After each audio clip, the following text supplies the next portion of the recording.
Tumisan reta katuan asik burdai film noya Bethlehem bongin tomo lal Krista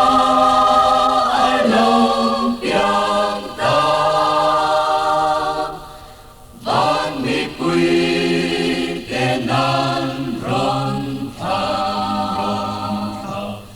kan suan min kan tu lei le ba la ni ma se lei le ba la ni ma se sa mang za nai ran khen a lo ni quan em tên amat kami ran khengan alu aba rete ta kalau piangi aru maritin luncu ngunani na chung kang ta afamal nei chung mi swata na lo kal chu mi swata na lo kal chu Davida ko pui tuala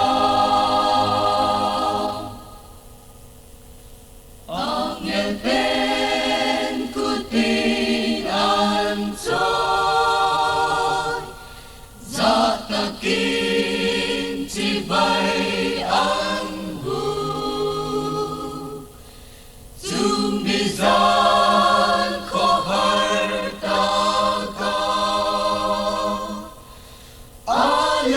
aluhan ang buntong chu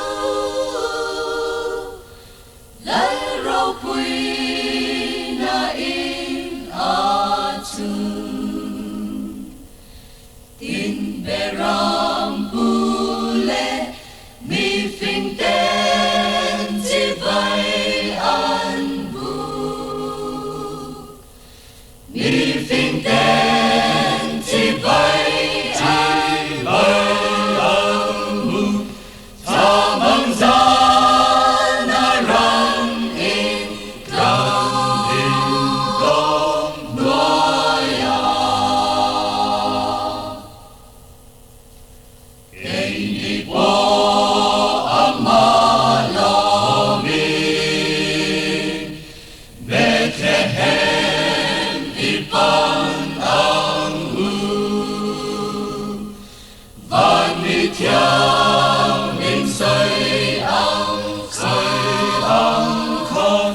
Nau sen qua na tuong ngay chu Răng khe nga và mu hila in akya nga chuan ni rei ni lem ka du am ni rei ni